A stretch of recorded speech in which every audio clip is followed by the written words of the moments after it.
I had always thought of our marriage as steady, if not perfect. Chrissy and I met during college at a campus fundraiser where she volunteered tirelessly, impressing everyone with her unyielding optimism.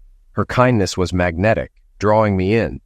I never imagined that years later, the same open heart that made me fall in love with her could also be a double-edged sword. When our first child was born, we faced the typical struggles of young parents: sleepless nights, endless bills, and the balancing act between work and home. But Chrissy seemed tireless. She'd pack lunches, attend PTA meetings, and still find time to work part-time as a nurse. I tried to support her as best as I could, but the demands of my job at the dealership often left me exhausted and unavailable. Over time, cracks began to show. Chrissy became more distant, retreating into her role as a caregiver not just for our kids, but for anyone who needed her. I admired her compassion, but felt it often came at the expense of our relationship. Conversations became shorter, dates were rare, and the laughter that once filled our home seemed to fade into the background. 2 years ago, I noticed a subtle change. Chrissy began staying late after her shifts, claiming she needed to help patients or finish paperwork. At first, I didn't think much of it. She had always been dedicated to her work. But when she started coming home with a faraway look in her eyes, I began to worry. I tried to address it several times, suggesting we go to counseling or take a weekend getaway to reconnect. But each time, Chrissy brushed me off with the same excuse. "It's just a busy time at work. Things will settle soon." I wanted to believe her, but deep down, I sensed something wasn't right. The tipping point came a week ago when Chrissy mentioned a friend from work, a young man named Bruce who had recently lost his wife. She spoke about him with a warmth that felt out of place, even for her. I chalked it up to her natural empathy, but a gnawing doubt lingered. It wasn't until last night's revelation that my suspicions were confirmed, and my world came crashing down. I awoke with a throbbing pain in my head and dragged myself into the bathroom, fumbling for some painkillers. My stomach churned violently, forcing me to linger near the toilet. As I crouched there, vivid recollections of the prior day flooded back with an intensity that left me breathless. My name is Ron Jameson, and yesterday, my wife Chrissy unraveled my entire world with a devastating confession. When I returned home from work, Chrissy admitted she'd been involved with another man for a year and had developed deep feelings for him, though she claimed her love for me remained. It began, she said, as an attempt to provide solace after the loss of his wife in a tragic accident. Over time, their bond grew stronger, culminating in a deeply passionate relationship. Despite this, Chrissy assured me she wasn't leaving permanently. She planned to stay with him only as long as he needed her, all while maintaining her role as a wife and mother. She said he was younger and would eventually move on, but until then, she felt obligated to support him. Shocked and furious, I lashed out, calling her names I'm not proud of. Chrissy shot back, accusing me of failing to honor our wedding vows and insisting that if I truly loved her, I'd accept the situation. Angry and devastated, I turned to booze to cope. Once I calmed down enough to think, I asked how she'd feel if I found someone else. Her reply stung.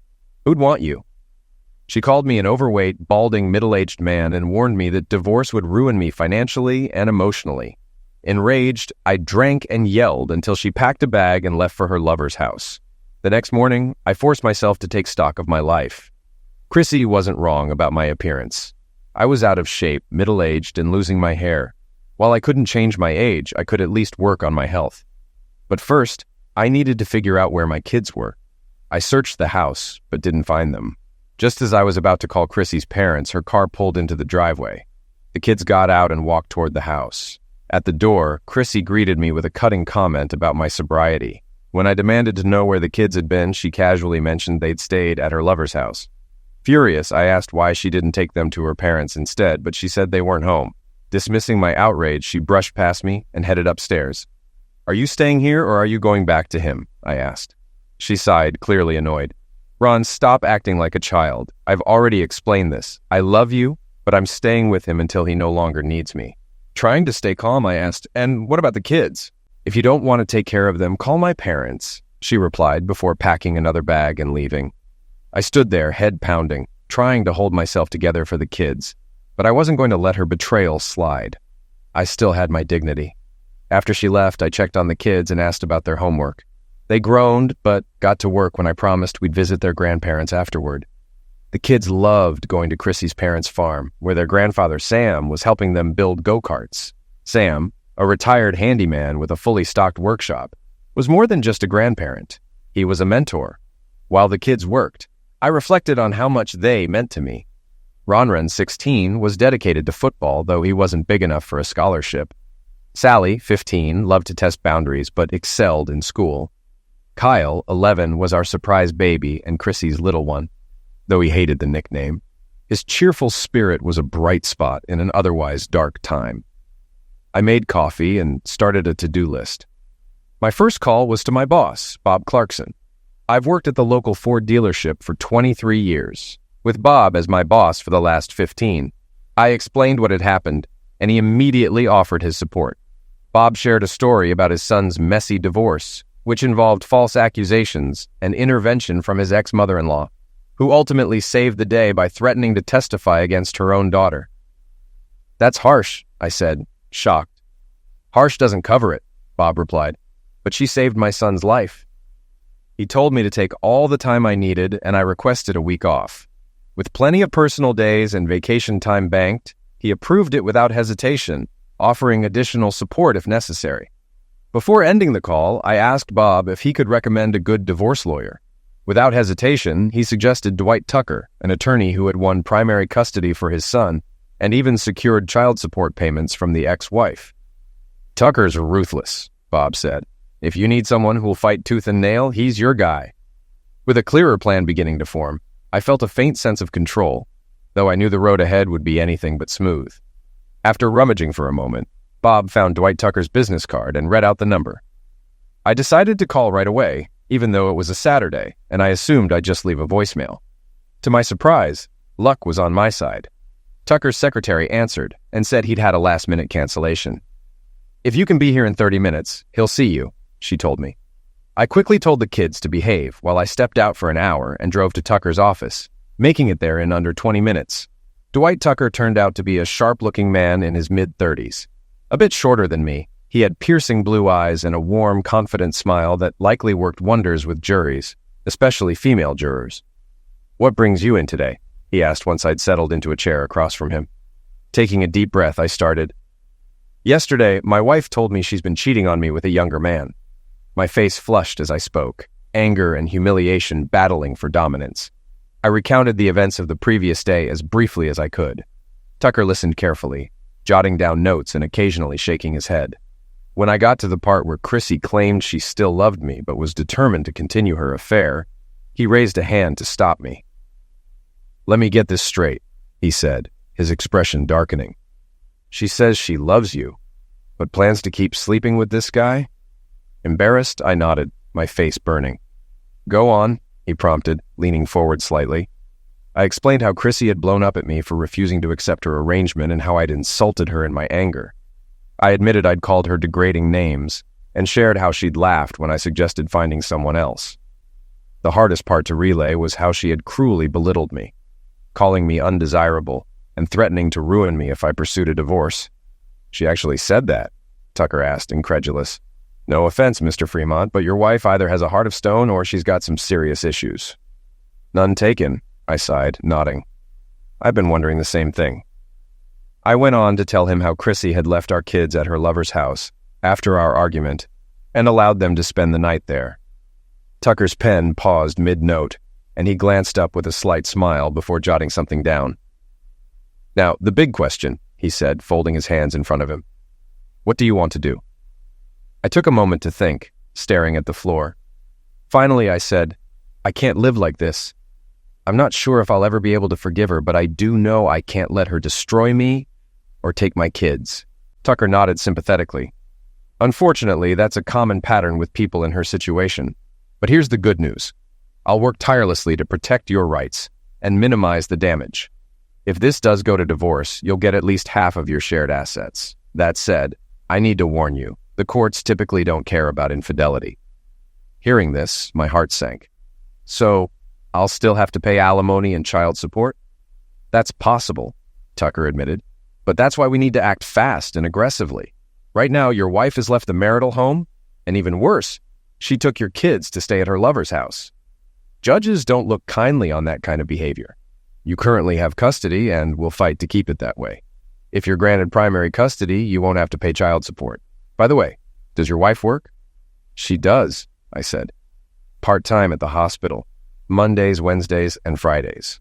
Honestly, that's probably where she met this guy. Tucker nodded thoughtfully. How much does she make? About $25,000 a year, I replied. I make around $80,000. Tucker paused, his gaze serious. I need you to think carefully about this next question. Do you still love her? Do you want to try and save the marriage? I looked down, staring at the floor for a long moment. When I finally raised my head, tears were streaming down my face. Yes, I admitted, my voice cracking. I do love her, but I can't live with what she's done. She's humiliated me and broken our vows. I'm done. I just want a divorce. Understood, Tucker said, flipping to a clean page in his notebook. Now let's go over your assets. Tell me as much as you can about what you and your wife own. I took a moment to mentally list everything we owned. We've got about $3,500 in our checking account, I started. There's $44,000 in savings, plus a CD worth $20,000, not counting interest. My 401k has around $150,000, and Chrissy's retirement fund is a bit smaller since she hasn't worked as long as I have. However, the hospital where she worked full-time offered a better benefits package back then. Surprisingly, though, my company's health plan is better, so that's what we use for the family. I paused before adding, we also have 2 cars, both jointly owned, and then there's the house. We bought it just a few years ago with a maxed-out loan, so there's not much equity yet. Dwight nodded, his expression shifting to one of focused determination. Here's what I want you to do, he said, his tone all business. Withdraw half of the money from your checking and savings accounts and deposit it into a new account under your name only. I can't touch the CD, I pointed out.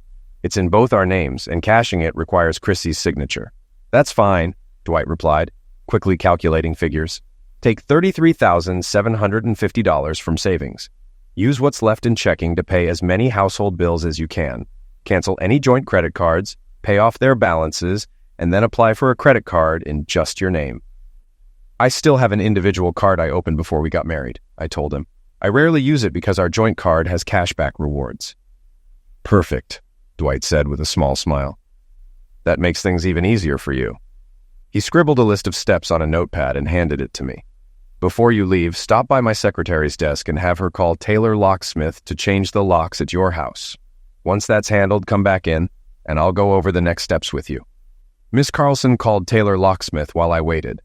After giving them my address, they told me someone would arrive by noon. With that arranged, I returned to Dwight's office where he was just finishing a phone call. Good news, he said, hanging up. If I fax the paperwork today, we'll get Judge Johnson assigned to your case. Why is that good news? I asked, puzzled. Dwight grinned. Judge Johnson can't stand cheaters. He's old school, a true Bible Belt judge, and he doesn't tolerate infidelity, no matter which spouse is at fault. That gives us a significant advantage. Plus, he was a close friend of my father's, so he won't mind if I give him a call at home. Dwight stood and extended his hand, which I shook gratefully. Before heading home, handle the banking, Dwight instructed. I'll draft a petition for an emergency restraining order against your wife. If granted, it'll bar her from the house and keep her 500 feet away from you and the kids. The fact that she left the children with her lover will strengthen our case. Even if the order is eventually dismissed, it'll give you time to establish yourself as the primary caregiver at home. By Friday, we'll have her served with divorce papers. Then, we'll see how she responds. For the first time since Chrissy's bombshell revelation, I felt a glimmer of control and dignity returning. The bank wasn't busy, so I quickly withdrew my share of the funds as a cashier's check and closed our joint credit card. The remaining balance was $537, which I paid off using the checking account. I also paid 2 months of mortgage payments in advance, using another $2,600.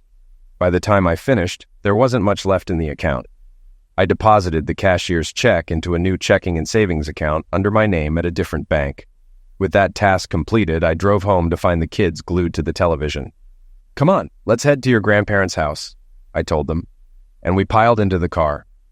When we arrived at my in-laws' farm, Sam was coming around the corner from his workshop. He waved before disappearing back inside, and the kids eagerly followed him. Inside the house, Mary greeted me warmly, giving me a kiss on the cheek.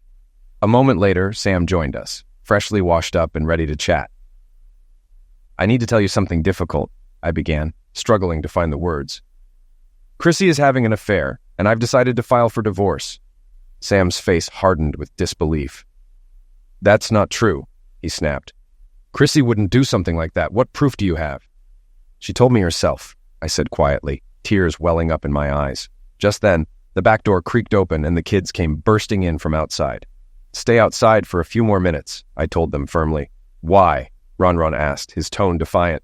"Because I said so," I replied, sharper than I intended. He must have noticed the tears on my face because he quickly turned, ushering his siblings back outside. "Chrissy actually admitted this?" Mary asked, her voice trembling. "Yes," I confirmed, my tone resolute. "And there's more." I recounted everything. Chrissy's confession about her affair, her cruel comments about me, her threats to ruin me if I sought a divorce, and even her boast about enjoying closeness with her lover. Both Mary and Sam were stunned, and Sam's expression darkened with anger. "I still can't believe this," he muttered. "I'm going to call her right now and put it on speaker." After dialing his daughter's number, Sam placed the phone on speaker and set it on the coffee table. "Hi, Dad," Chrissy greeted him warmly. "What's going on?" "Ron's here with me," Sam began, his tone serious. Then, without preamble, he asked, "Are you having an affair?"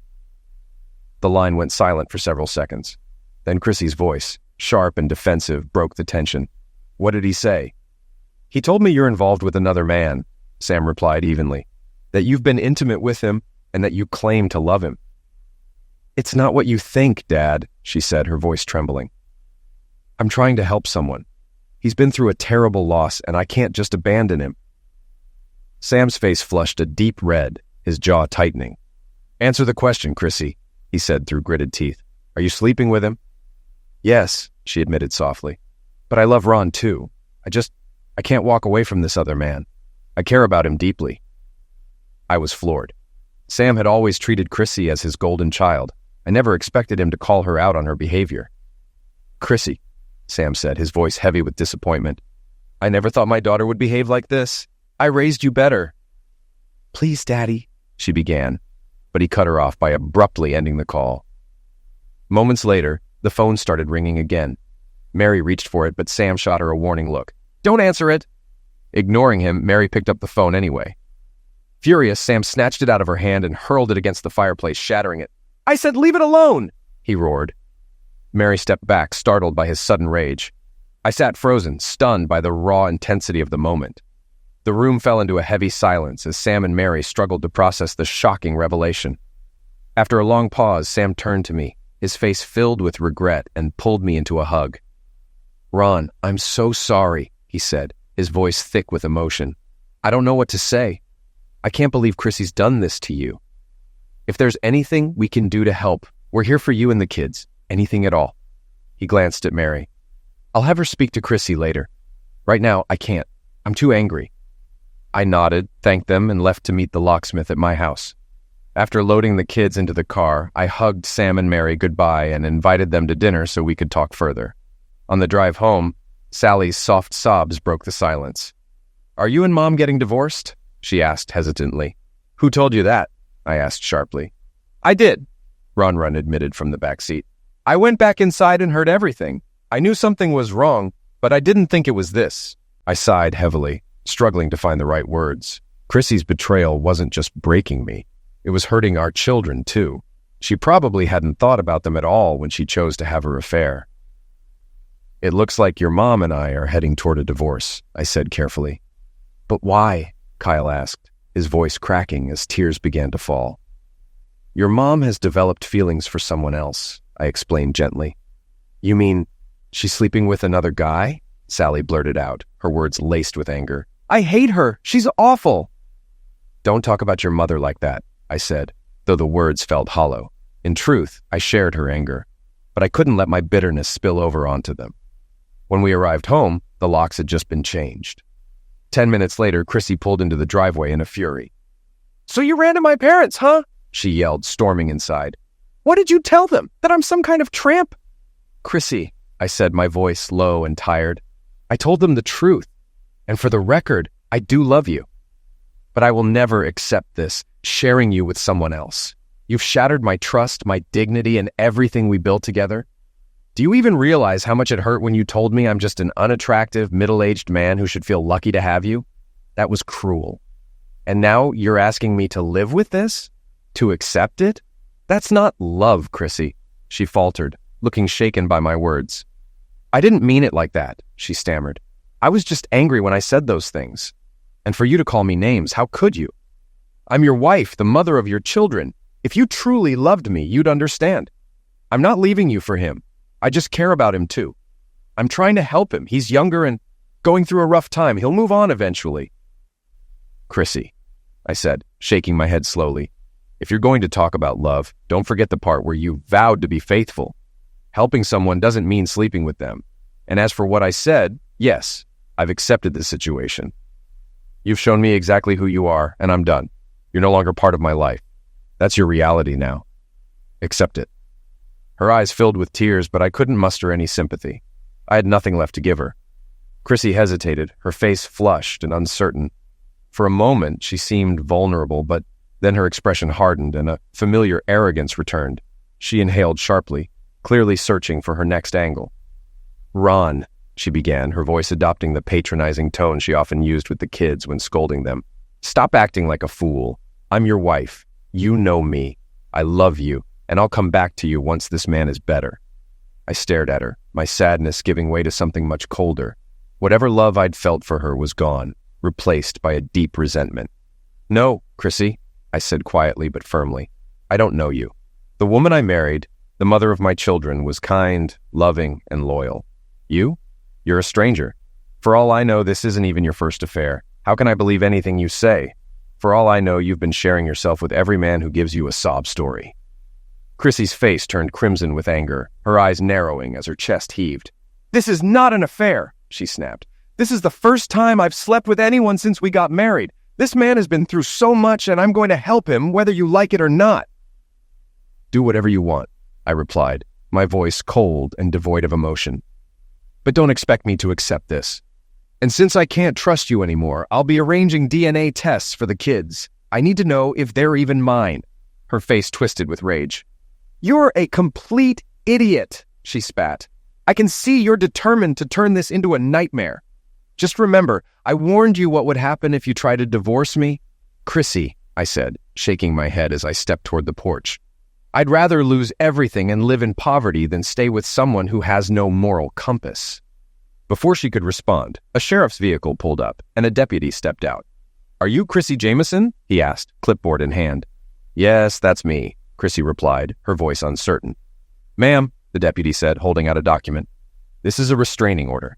It prohibits you from entering this house or coming within 500 feet of your husband and children. Do you understand? Chrissy's eyes widened in disbelief. But this is my home. My things are inside. The deputy remained calm. You'll be allowed 15 minutes to collect personal belongings, he explained. He glanced at me, and I gave him a small nod. Officer, I said, addressing him directly, would it be all right if I took my kids to the backyard while she does that? I want to see my children, Chrissy exclaimed, her voice desperate. Ma'am, the deputy said firmly, his tone professional. The order is meant to protect your children. You'll need to abide by its terms. Chrissy turned on me, her face a mask of fury. You did this, she shouted. You're trying to take my children from me. No, Chrissy, I replied calmly. You did this to yourself. I simply told the court the truth, that you abandoned your home and left our kids at your lover's house while you were with him. She let out a frustrated scream. I didn't abandon anyone. He's a wonderful man. If he's so wonderful, I said with icy sarcasm, then go be with him. But don't expect any sympathy from me or the court. I took the kids to the backyard and gently explained that their mom was gathering her things to take to her new home. I promised they'd get a chance to see her before she left. When the time came, Kyle burst into tears and ran into Chrissy's arms, sobbing uncontrollably. Please don't leave, Mommy, he begged. Tears streamed down Chrissy's face as she looked at me. Ron, can't you see what this is doing to them? I clenched my jaw, forcing myself to stay calm. Don't, I said coldly. You don't get to blame me for this. You were the one who brought them into this mess when you dragged them to your lover's house. You made this choice, not me. Ron, I can't just abandon him, she cried. Chrissy, I said, my voice as sharp as ice. You abandoned your husband, your children, and your home the moment you chose him. You made your decision. Now live with it. Maybe you didn't think about the consequences. But they're here now. I hope it was worth it. Ronran, standing nearby, stared at his mother in disbelief. Why? He finally asked. Chrissy fumbled for words, trying to explain herself, but it was obvious he didn't believe her. Before she could say much more, Sally stormed forward. You're selfish, she hissed, tears streaming down her face. Then, to my shock, she spat at her mother. I grabbed Sally, holding her back before things escalated further. Apologize, I demanded. No, Sally said flatly, glaring at her mother. Chrissy looked completely broken, falling to her knees and sobbing uncontrollably. I wasn't entirely surprised by Sally's outburst. She and Chrissy had been clashing a lot lately. Still, I worried that Chrissy's actions might permanently damage their relationship. As I held Sally, Chrissy stood, wiped her tears, and ran to her car. She drove off, pounding the steering wheel in frustration. Kyle tried to chase after her, screaming, Mommy, don't leave us! Ronran caught him and brought him back, holding him tightly as he cried. The deputy approached me, his expression somber. Mr. Jameson, he said softly, I'm sorry you're going through this. I nodded, but I couldn't bring myself to say anything. My family had been shattered, and there was no fixing it now. That evening, Sam and Mary joined us for dinner. I had planned to keep it simple with hamburgers on the grill and a quick salad, but Mary promptly took over the kitchen. She insisted on making her famous meatloaf and macaroni and cheese, a favorite of the kids. While Mary busied herself cooking, Sam and I sat in the living room with a couple of beers. I could see the pain etched on his face. It was clear he was struggling with his daughter's choices. I filled him in on the restraining order and explained that I had filed it because Chrissy had left the kids unsupervised at her lover's house. Sam's shoulders sagged as the weight of the situation bore down on him. Mary talked to Chrissy about an hour after you left, he said finally, his voice heavy. How did that go? I asked, hopeful for some progress. It was a disaster, Sam admitted. Mary tried reasoning with her, but Chrissy wouldn't listen. She's convinced she's in the right and that the rest of us are wrong. She even accused us of being horrible people. That's when Mary lost her temper. I've never seen her so angry. The conversation ended with Mary telling Chrissy not to call us again. She also warned her that if this went to court, she'd testify against her. Dinner that night was subdued. The only moment of levity came when Sam invited the kids to work on their go-karts at his shop the next day. Ronran and Kyle perked up at the suggestion, their smiles a welcome sight. Sally, however, remained withdrawn, pushing her food around her plate with a sullen expression. I decided to let it go, knowing she was hurting as much as I was. Later that week, on Friday, Chrissy was served with divorce papers at her workplace. According to friends at the hospital, her reaction was explosive. She reportedly screamed at the process server and vowed to ruin me. The hospital sent her home, though in reality she went to her lover's house. Shortly after, Chrissy hired her own attorney, a woman named Amber Wright. Dwight knew her well, having faced her several times. He described her as overconfident and not nearly as skilled as she believed herself to be. Amber's first move was to attempt to have the restraining order overturned. Judge Johnson, however, was unmoved. The children are safe where they are, he said, dismissing her arguments. The judge did, however, modify the order slightly, allowing Chrissy supervised visitation at the house. Her boyfriend, however, was prohibited from coming within 500 feet of the property. The judge warned Chrissy that any violation of this rule would result in the revocation of her visitation rights. Chrissy seemed pleased with the modification, but her satisfaction didn't last long. The judge also ordered her to pay child support, an amount significant enough that she'd have to return to full-time work. Despite her outburst at the hospital, I knew they would take her back. Nurses were in short supply, and she was good at her job. Around the same time, the DNA test results arrived in the mail. It took me half the day to work up the courage to open the envelope. When I finally read the report, I felt an overwhelming sense of relief and joy. The results confirmed what I desperately needed to know. The kids were biologically mine. I read the report multiple times to make sure I wasn't mistaken. Then I reflected on what I would have done if the results had been different. In a moment of clarity, I realized it wouldn't have changed my love for them. They were my children, regardless of biology. Still, I knew I couldn't take Chrissy back, even for the kids' sake. Her actions had shattered any chance of reconciliation. I couldn't trust her to set a good example or instill the values our children deserved. I used up all my vacation and personal days to stay home with the kids. When my leave ran out, Sam and Mary stepped in, graciously agreeing to watch them. They remained steadfast in their refusal to speak to Chrissy. She called 3 or 4 times a day for about a week, Sam told me one evening. Eventually, I blocked her number. The visitation schedule was hashed out between our attorneys. Ultimately, Chrissy was allowed to visit the kids on Monday, Wednesday, and Friday evenings from 6 to 7 p.m., with Mary acting as the supervisor. I insisted on being present for the first visit to ensure everyone understood the rules. That Monday, a car pulled up outside, and Chrissy stepped out. I didn't recognize the vehicle, but quickly deduced it must belong to her boyfriend. Chrissy approached the house nervously, attempting a strained smile. "Hi, Ron. How are you?" "Mother, it's nice to see you," she said, trying to sound pleasant. I cut her off sharply. "Chrissy, you need to leave. The judge explicitly stated that your boyfriend isn't allowed within 500 feet of this house." Panic crossed her face. "But he was just dropping me off," she stammered. "Are you completely clueless?" I snapped. "The judge's instructions were crystal clear. Get him out of here now. If he doesn't leave, I'll report it." Chrissy nodded frantically and hurried back to the car. As she spoke to her boyfriend, I stepped outside and noted the license plate number. Once the car drove away, I returned to the porch. "He'll pick me up later," Chrissy said defiantly. "Tell him to wait down the street," I replied curtly. "I don't want him anywhere near this house." Her face turned red, and she glared at me. "Ron, I'm sick of the way you're treating me. You had no right to take money from our account or cancel my credit card." "I didn't take anything that wasn't mine," I said coldly. "The money paid off our shared credit card and 2 months of mortgage payments. I wasn't going to risk losing the house while you were off playing house with your boyfriend. As for the credit card, I wasn't about to be stuck with charges you racked up while gallivanting with him." Chrissy's expression was a mixture of anger and indignation. "This isn't an affair, and he's not my lover," she snapped. "You're just being an—" Before I could say a word, Mary took a decisive step forward and slapped Chrissy across the face. The sharp crack startled both of us, leaving Chrissy wide-eyed and speechless. Chrissy stumbled back, her expression shifting to one of utter disbelief as she stared at her mother. "Chrissy," Mary said sternly, her voice like steel, "if you ever insult Ron again, I swear I'll drag you out of that dress and teach you a lesson you won't forget. The kids are in the living room if you want to see them. I need a moment with Ron and then I'll come in. But listen to me carefully. If you step out of line, I will personally throw you out of this house." Chrissy, looking completely deflated, gave a meek nod and disappeared inside. Mary turned to me with an apologetic look. "Ron, I'm sorry for the way my daughter has behaved. She's acting like she's completely lost her mind." "Thanks for having my back," I said sincerely, grateful for her support.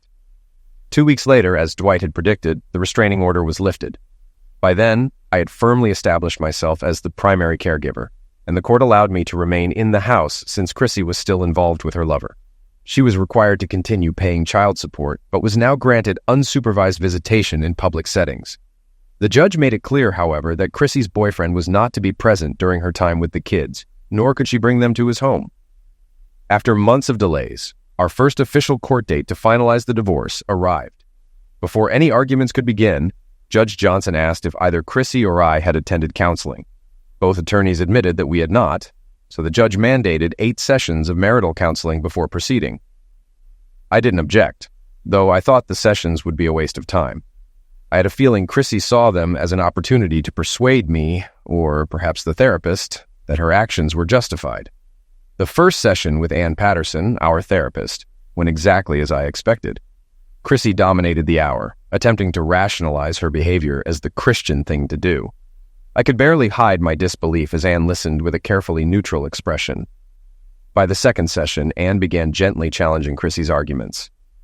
"Do you think it would be acceptable if Ron decided to start a sexual relationship with another woman?" she asked.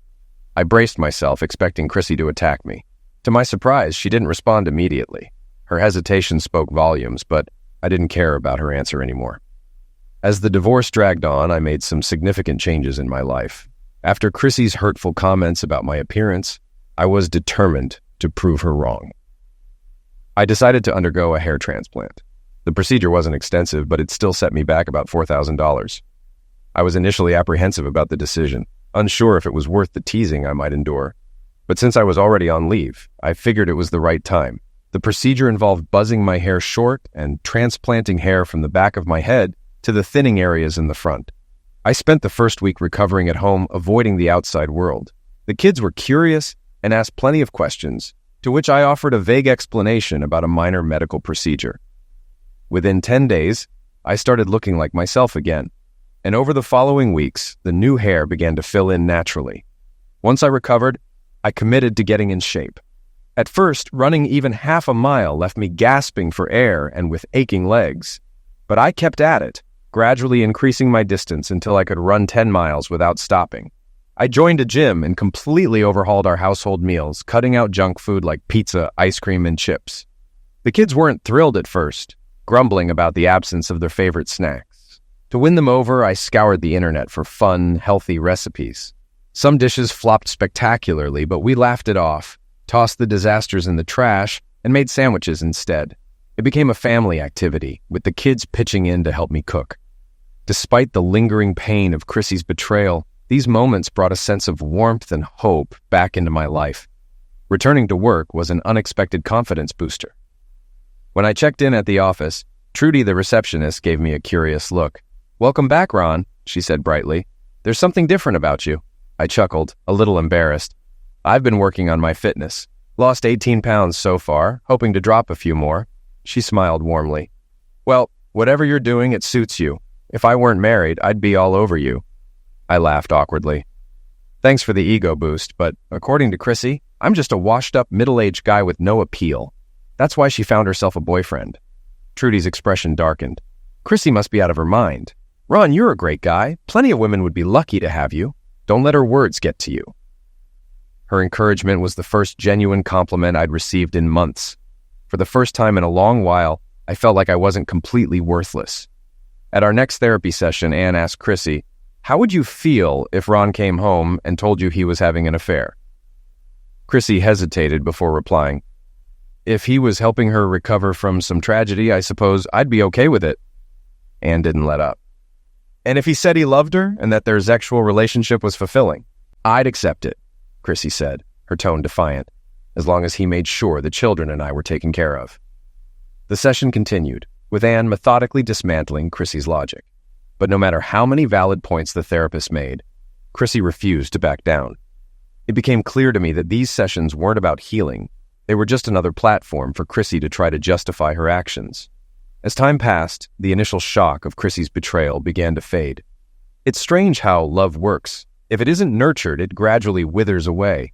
I found myself caring less and less about what Chrissy thought, focusing instead on the life I was building for myself and my children. By the third week of counseling, Chrissy arrived looking far more subdued.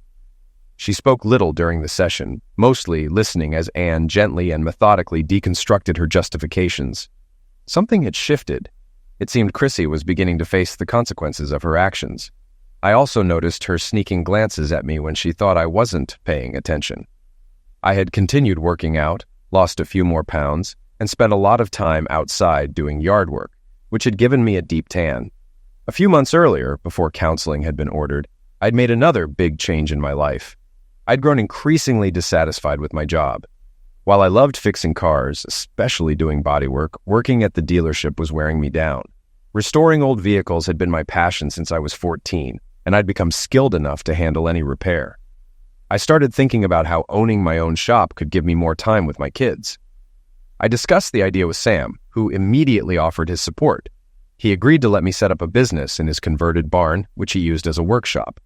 The space was perfect, and he even suggested leasing me a section of his land later to build my own facility if things worked out. Setting up the shop wasn't easy. I couldn't quit my job cold turkey, as I didn't have the financial cushion to sustain us until the business turned a profit. Using part of the money I had withdrawn from our joint savings and a small loan from Sam, I began purchasing equipment and tools. Sam even helped me build a paint booth in the barn. I started part-time, working evenings and weekends while keeping my job at the dealership.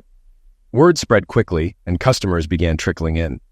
The kids loved hanging around the shop, and I taught Ron how to handle basic repairs. Even Sally pitched in, learning how to change engines and paint cars, something she proudly bragged about to her friends at school. Business grew steadily, and I soon found myself facing a tough decision.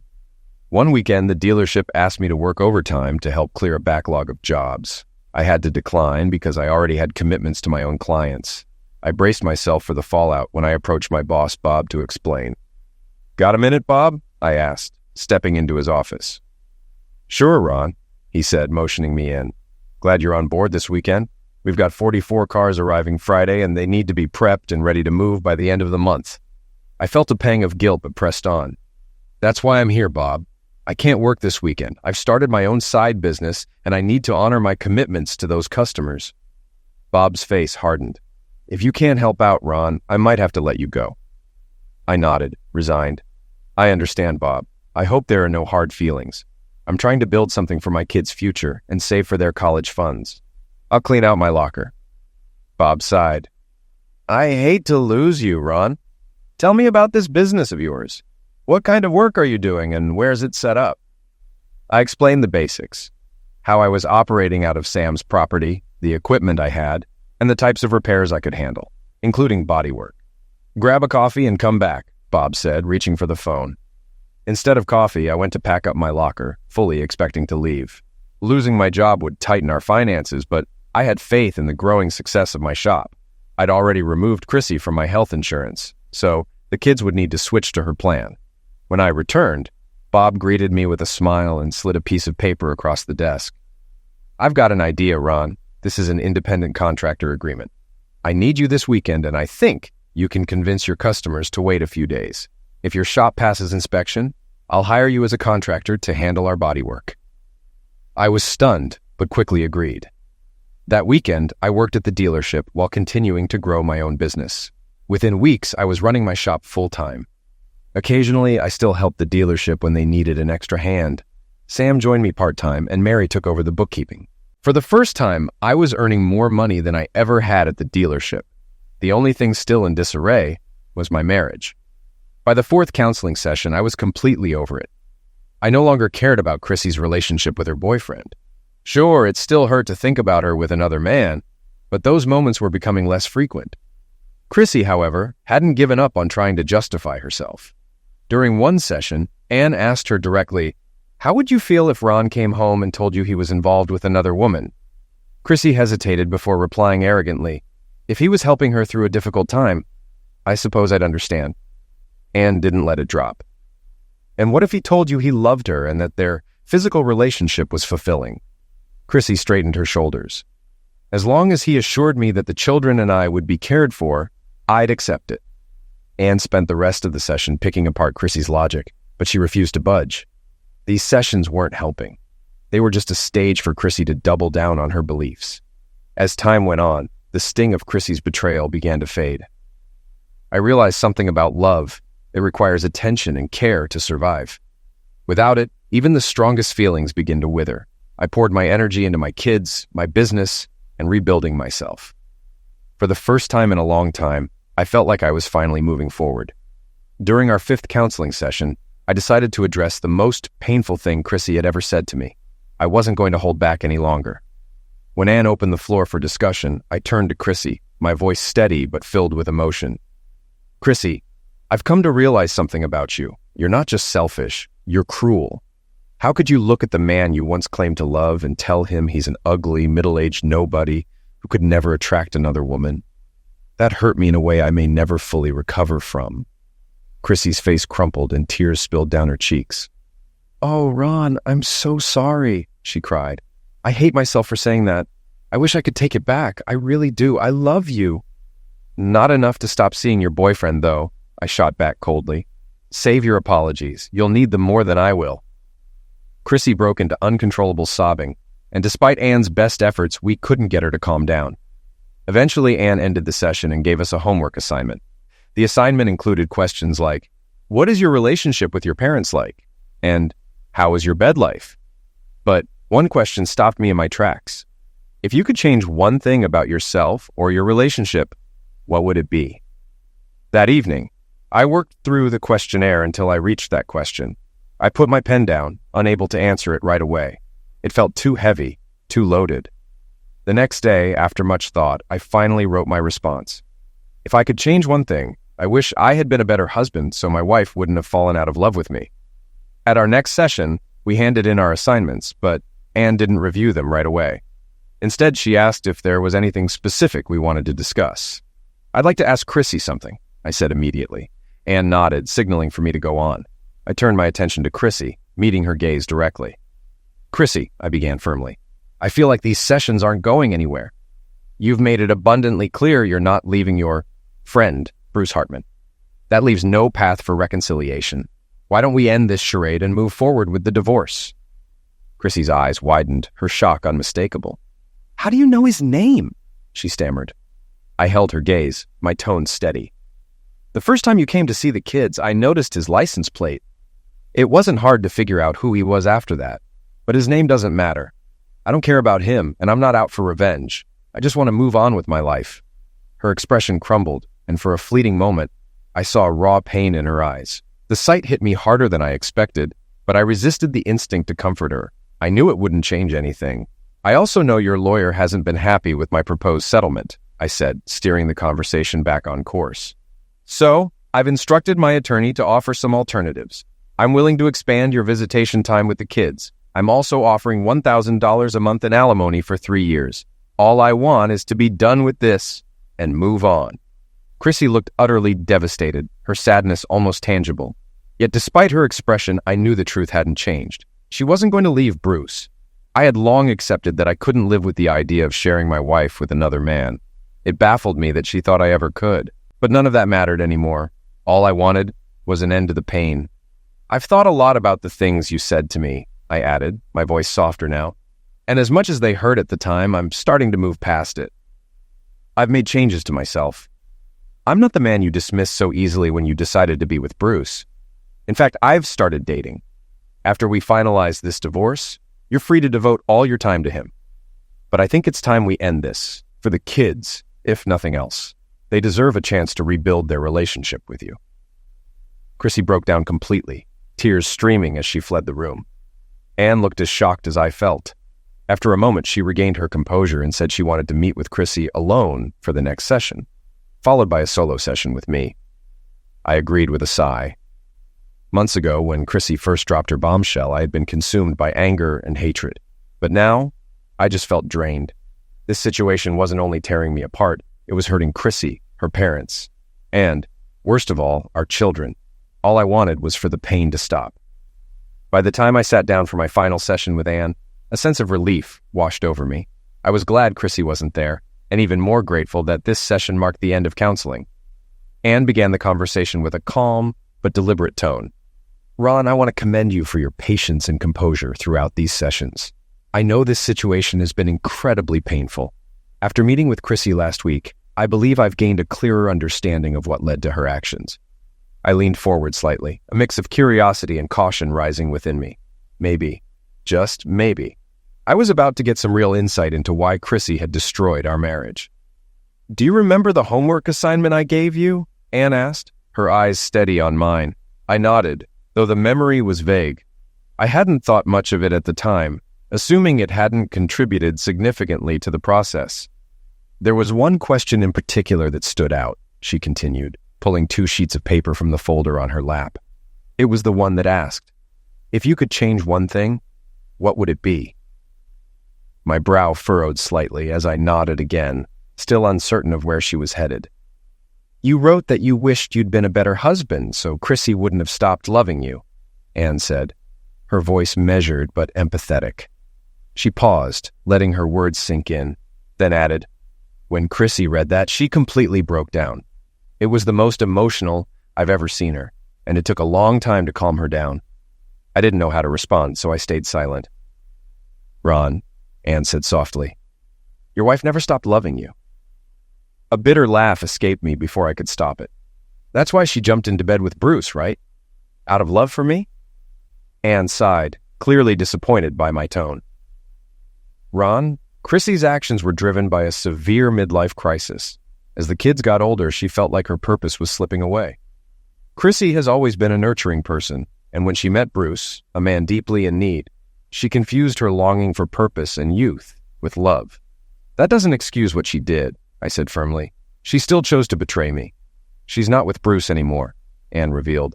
That caught me off guard. "What? Then why didn't she tell me?" "She believed it wouldn't make a difference," Anne explained.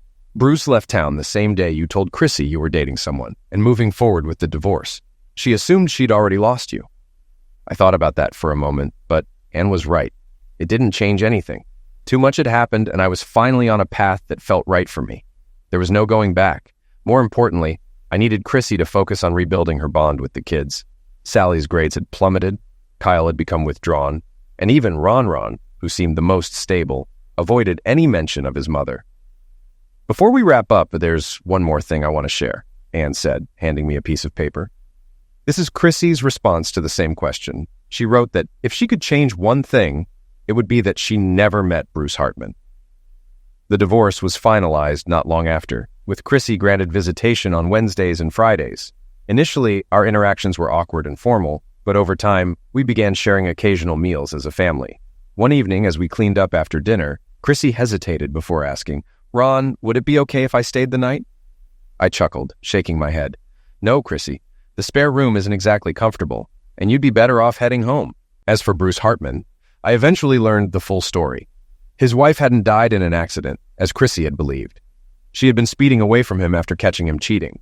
Poetic justice arrived in the form of a bar fight. Bruce ended up with 5 broken ribs, a shattered kneecap, several missing teeth, and, most notably, 2 crushed nuts.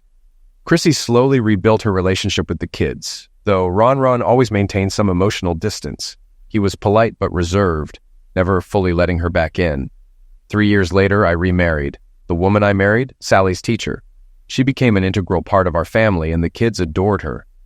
Chrissy never completely accepted that I had moved on, but as I had once told her, the discussion was over. She had 2 choices: accept it or don't.